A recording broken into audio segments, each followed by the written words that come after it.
vous abonner si ce n'est pas encore fait, à activer la cloche pour être au courant de nos prochaines vidéos, à nous suivre sur nos réseaux Facebook et Instagram. Bon visionnage et prenez soin de vous.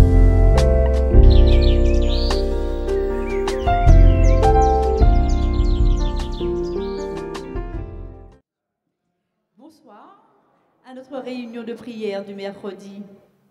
Nous allons chanter ensemble le numéro 292, Jésus, mon espérance, Jésus, mon seul trésor.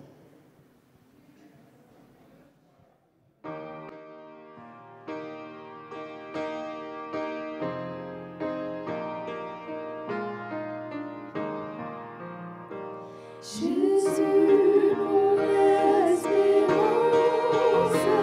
Jésus, mon seul trésor, je mets ma confiance en toi jusqu'à la mort.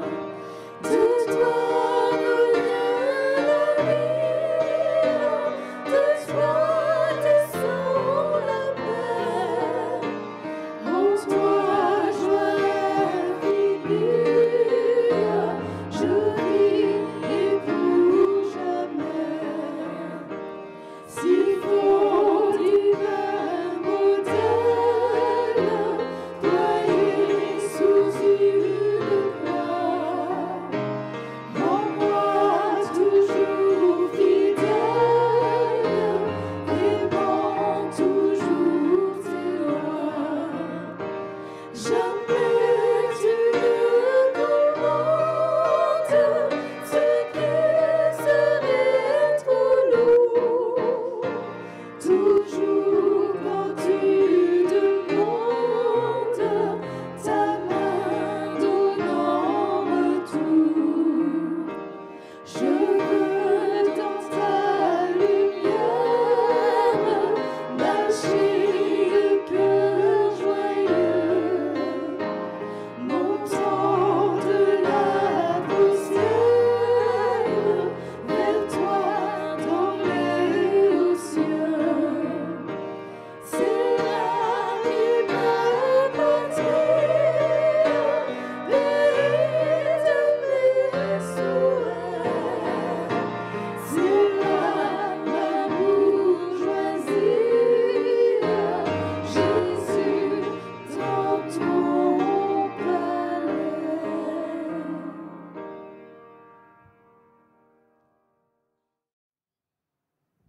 Nous poursuivons avec les paroles du 527, Quand le vol de la tempête.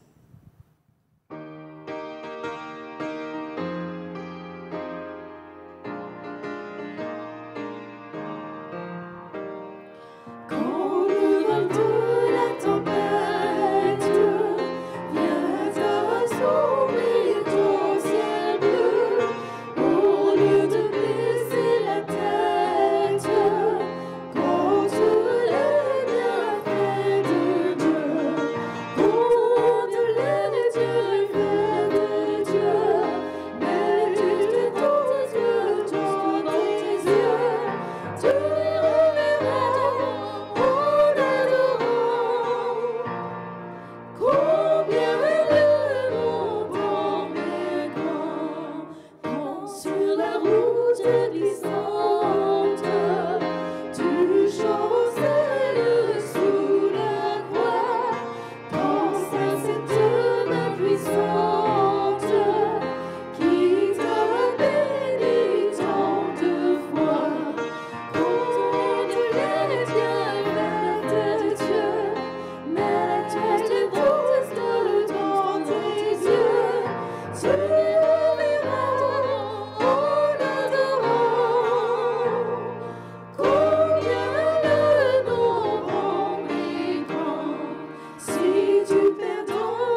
pouvez peut-être incliner la tête pour la prière chez vous.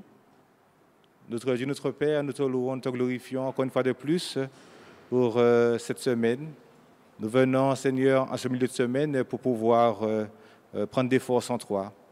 Nous te demandons, Seigneur, de bénir chacun de nous, tous ceux qui nous suivent par le bien du net, en ce mercredi. Et merci de nous soutenir par ta présence. Nous réclamons ton Esprit Saint dans nos cœurs afin d'écouter les paroles de vie que tu as pour nous en ce soir. Que tu puisses bénir ta servante, Tina, qui aura à nous donner le pain de vie en ce soir. Et que nous soyons tous édifiés à salut. Merci de nous fortifier, de nous soutenir, de bénir encore grandement la Martinique, qui en a tant besoin, et de nous être encore des lumières dans ce monde chaque jour. Habite dans nos cœurs dès maintenant et à jamais. Nous t'avons prié en Jésus, ton Fils, et pour ta gloire. Amen. Chers frères et sœurs, bonsoir. Chers amis, bonsoir. Nous sommes heureux de nous retrouver en ce mercredi soir. Et nous voulons passer quelques moments à l'étude de la parole de Dieu. Alors, comment allez-vous? C'est vrai, nous sommes en vacances, mais aussi nous sommes en confinement. Et nous devons voir cela comme une opportunité pour sonder les Écritures, pour sonder la Bible, l'esprit de prophétie, les livres de méditation. Et en ce soir, chers frères et sœurs, chers amis, nous savons que le monde est bouleversé. Nous avons entendu ce tremblement de terre qui a lieu en Haïti, ce nombre de victimes. Nous avons vu comment, dans d'autres pays du monde, les incendies qui ont lieu, les hommes ne savent où mettre de la tête. Et ici, Seigneur, et à travers le monde, nous avons aussi cette pandémie. Tous ces événements doivent nous permettre de nous tourner vers Dieu. Et je voudrais ce soir, avant de partager la parole de Dieu, je voudrais nous inviter à nous prosterner et à prier. À qui irions-nous, Seigneur? C'est toi qui as les paroles de la vie éternelle. C'est toi qui diriges toutes choses. Prosternons-nous et prions notre Dieu. Ô notre Dieu, tu es un Dieu grand. Nul n'est comparable à toi. La terre est bouleversée. Les hommes, les femmes, les enfants crient vers toi. Nous sommes tous touchés par une pandémie. Seigneur, tu appelles tes enfants à la repentance. Et en ce soir, nous voulons te dire de nous pardonner de nos erreurs, de nous pardonner de notre éloignement, des fautes commises devant toi en pensée, en parole, en action, de nous pardonner parce que nous n'avons pas su être cette lumière conduisant les hommes et les femmes vers toi, Seigneur. Permets, Seigneur, qu'au sein de cette pandémie, au sein de ces bouleversements, chaque chrétien puisse tendre la main vers toi, que nous puissions revenir à toi, Seigneur. Aie pitié de nous, que ta miséricorde s'exerce envers chacun d'entre nous. Fais-nous du bien, redonne-nous les forces mentales, physiques, spirituelles dont nous avons besoin, afin, Seigneur, qu'en ces temps de la fin, ton peuple puisse tenir bon et garder les yeux fixés sur toi. Nous te remercions, Seigneur, car tu entends tes enfants quand ils crient vers toi. Que ta volonté se fasse sur cette terre comme elle est faite au ciel. Nous t'avons prié dans le doux nom de Jésus. Amen.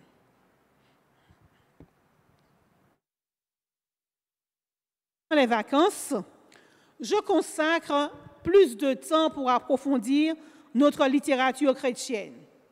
Nous avons tous entendu sur les ondes que la Fédération, via le département des publications, a fait la promotion du livre « Événements des derniers temps », « Événements des derniers jours ». Ce livre nous informe sur les signes de la fin des temps et nous instruit sur l'attitude du chrétien. Il nous permet d'être avertis. Ce livre nous permet de distinguer vraiment les temps de la fin. Je ne peux que vous inciter à le lire. Il est aussi sur support numérique.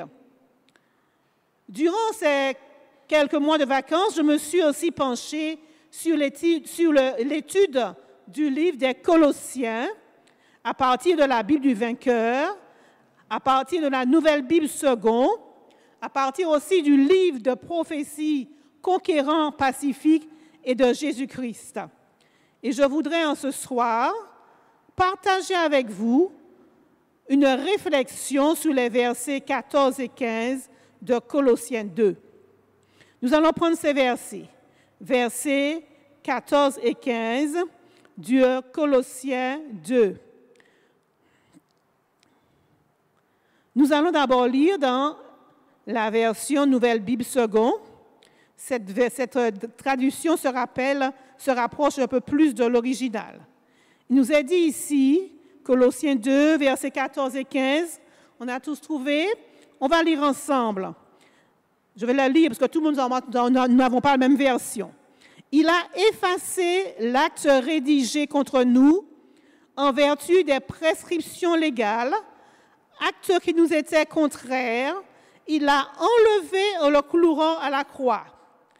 Et le verset 15 nous dit, il a dépouillé les principats et les autorités, il les a publiquement livrés en spectacle en les entraînant dans son triomphe. Prenons maintenant la version seconde avec laquelle nous sommes beaucoup plus habitués et nous lisons, il a effacé l'acte dont les ordonnances nous condamnaient et qui subsistait contre nous. Il l'a détruit en le clouant à la croix. Il a dépouillé les dominations et les autorités. Il les a livrées publiquement en spectacle, en triomphant d'elles par la croix. Merci Saint-Esprit de nous conduire dans l'étude de ta parole de vérité et que cela soit pour ta gloire au nom de Jésus. Alors, le « il » qui est mentionné ici, c'est qui? Quand nous relisons le contexte, nous voyons que le « il » qui est ici, c'est Jésus-Christ. Jésus-Christ a effacé l'acte rédigé contre nous en vertu des prescriptions légales. Jésus a dépouillé les principats et les autorités. Il les a détruits en le clouant à la croix. On raconte l'histoire d'un chef de village. Dans son village, il y avait une épidémie. Et pour sauver la population, il fallait que le chef du village offre le sang de son fils pour faire un sérum, afin de sauver tout le village. Au début, on perfusait le petit garçon et on faisait le sérum et les gens guérissaient. Cependant, quand le père constata que de jour en jour, son fils devait être perfusé et que son fils commençait à s'affaiblir, il demanda un délai de réflexion. L'histoire ne nous dit pas comment cela s'est terminé, mais nous savons qu'il y a quelqu'un qui a donné son sang pour nous. Cette personne, c'est Jésus. Et nous allons voir qu'est-ce qui s'est passé lorsque Christ a donné son sang pour nous, lorsque Christ est mort pour nous sur la croix. L'Écriture nous enseigne dans ce verset, dans Colossiens 2, versets 14 et 15, l'Écriture nous enseigne que Satan fut dépouillé de son droit, de son pouvoir et de son autorité à la croix, c'est-à-dire à la mort de Jésus. C'est-à-dire que l'Écriture nous enseigne que à la mort de Jésus, la croix a livré Satan en spectacle. Comment comprendre cela? N'est-ce pas plutôt Christ qui était livré en spectacle ce jour-là? Comment il était? Jésus était dépouillé de ses vêtements, exhibé devant tout le monde. Dans son humiliation, les anges qui assistaient à l'agonie désespérée du Sauveur, se voilaient la face devant cet effrayant spectacle. Il nous est dit que Marie, la mère de Jésus, quand elle a vu qu'on a enfoncé le clou dans la main de Jésus, elle s'est évanouie et c'est Jean qui l'a secourue. Et quand Jésus a dit voici ta mère à Jean. Jean a dû partir avec Marie. La nature elle-même exprimait sa sympathie à son auteur. Son auteur, Jésus, qui était injurié et mourant. Et qu'est-ce qui s'est passé? Le soleil refusait d'éclairer une scène aussi atroce.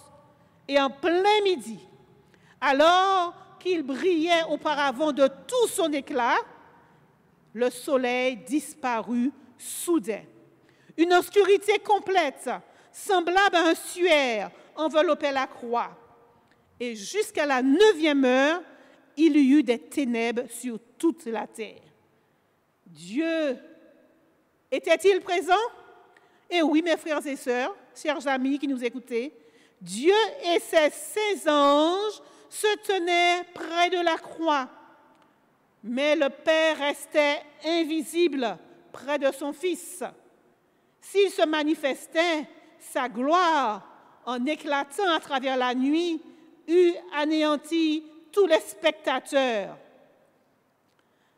À cette heure redoutable, le Christ ne devait pas être réconforté par la présence de son Père. Christ devait être seul, affoulé au pressoir, et personne parmi les siens ne devait se trouver avec lui. Un silence semblait descendre sur le calvaire. Une terreur indescriptible remplissait la foule rassemblée autour de la croix. Hommes, femmes et enfants tombèrent sur le sol. Et de temps en temps, des éclairs fulgurants sillonnaient la nuit, laissant apercevoir la croix et le Rédempteur crucifié. Aucun œil ne pouvait percer l'obscurité qui enveloppait la croix, et moins encore celle qui entourait l'âme souffrante du Christ. De furieux éclairs flambaient autour de lui. Alors, Jésus s'écria d'une voix forte, « Mon Dieu, pourquoi m'as-tu abandonné ?» Voyant la fureur des éléments déchaînés contre le Sauveur, quelques voix s'écrièrent, « La vengeance du ciel l'atteint. » Ce jour-là, n'est-ce pas plutôt Christ qui était livré en spectacle? Cependant, frères et sœurs, dans le monde spirituel, Christ livra publiquement en spectacle Satan et toutes ses forces démoniaques. Jésus humilia le diable devant le monde des anges, le monde des démons, le monde spirituel et devant les esprits justes parvenus à la perfection. Pourquoi y avait-il le monde des anges? Le monde des anges, ce sont les 3/4 des anges qui sont restés fidèles à Dieu. Mais n'oublions pas que lors de la révolte dans le ciel, 1/4 des anges se sont rebellés et ces quarts des anges forment le monde des démons et le monde spirituel aussi. Ils ne virent pas Satan. Tout cela, le monde des anges, le monde des démons, le monde spirituel, les esprits des justes parvenus à la perfection, tels qu'Enoch. Ils ne virent pas Satan comme un ange de lumière, forme sous laquelle il apparaît volontiers. Nous savons que Satan, depuis qu'Adam a péché, il faisait le va-et-vient entre le ciel, c'est lui qui représentait les hommes au ciel. Et il accusait les frères. Mais ce jour-là, à la croix, le monde spirituel, le monde des anges, le monde des démons contemplèrent plutôt la véritable nature de Satan. Ils virent Satan comme un voleur horrible, horrible, sale et menteur. Satan et toute sa clique de démons fut perçue sur leur véritable nature. Ce n'est qu'après la mort de Jésus que le caractère de Satan fut clairement révélé aux anges et aux habitants des autres mondes. Je répète cela. Ce n'est qu'après la mort de Jésus que le caractère de Satan fut clairement révélé aux anges et aux habitants des autres mondes. Le chef des rebelles s'était déguisé avec tant d'habileté que même les êtres saints n'avaient pu comprendre ses mobiles. Ils n'avaient pas aperçu clairement la nature de sa révolte. À la mort de Jésus sur la croix, Satan se vit démasqué. Son système de gouvernement était dévoilé aux yeux des anges qui n'ont pas péché et devant tout l'univers céleste. Il s'était fait connaître comme un meurtrier. En versant le sang du Fils de Dieu, il avait perdu les dernières sympathies des êtres célestes.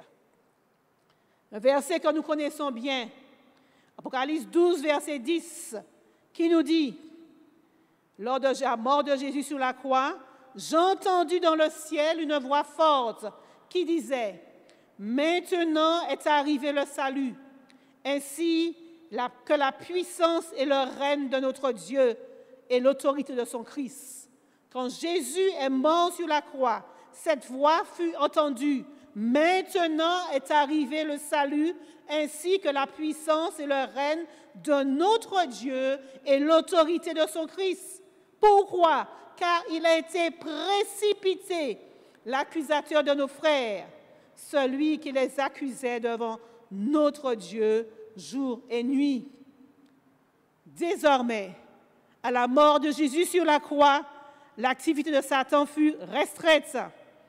Quelle que fût son attitude, il ne pouvait plus accompagner les anges dans les parvis célestes et accuser auprès de Dieu les frères du Christ comme étant couverts de vêtements souillés par le sang. Et je dis Amen, gloire à Dieu, gloire à Dieu. Merci Dieu, merci Jésus pour le salut que tu donnes à l'humanité. Le dernier lien unissant Satan au monde céleste était rompu. Ce jour-là, Dieu aurait pu détruire Satan et ceux qui sympathisaient avec lui, aussi aisément que nous pouvons jeter un caillou. Il ne l'a pas fait, car la révolte ne devait pas être écrasée par la force. Dieu n'utilise pas les armes de Satan. C'est Satan qui utilise coup pour coup, dent pour dent. Toutefois, Satan ne fut pas détruit à ce moment-là, car, nous dit l'esprit de prophétie, les anges ne comprenaient pas encore tous ceux qui étaient engagés dans le grand conflit. Il fallait que les principes en jeu fussent manifestés plus complètement. Pour le bien de l'homme, l'existence de Satan devait être prolongée afin que le contraste existant entre le prince de lumière et le prince des ténèbres devienne évident. Chacun servirait alors celui qu'il aurait choisi. Qu'avez-vous choisi? Qui avez-vous choisi?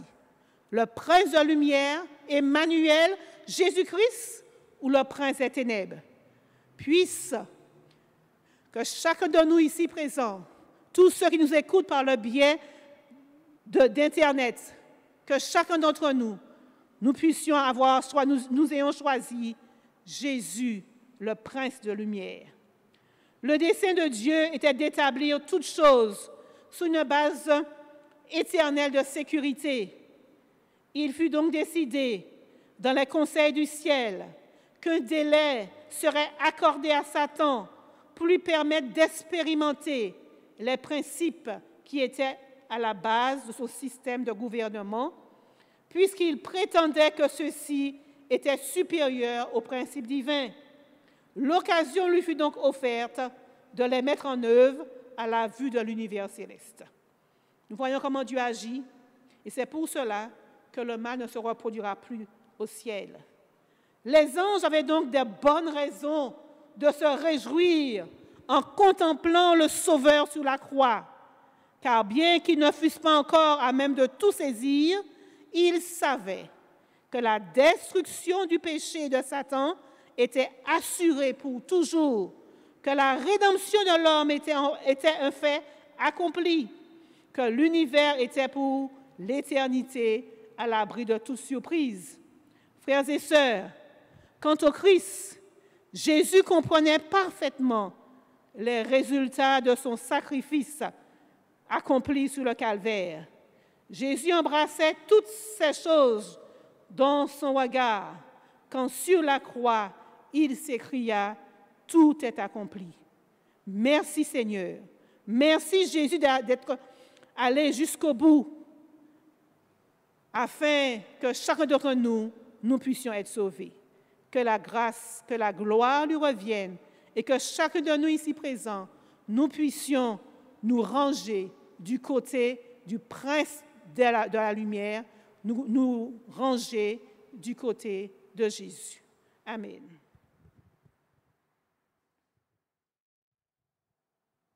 Éternel notre Dieu, notre Père, nous te remercions, Père, car tu as parlé à nos cœurs, à notre esprit.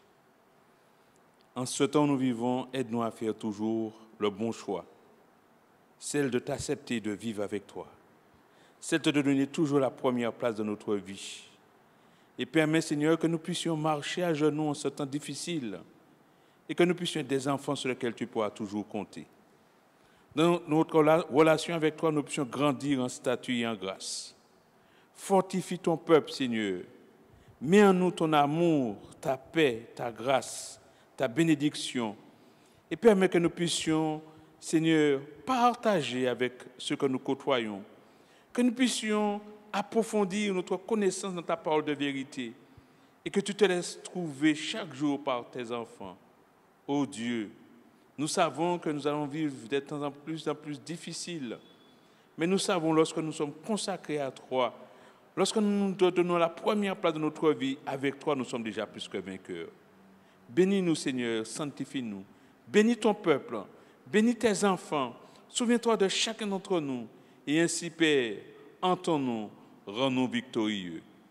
Exauce nos prières, fais-nous du bien.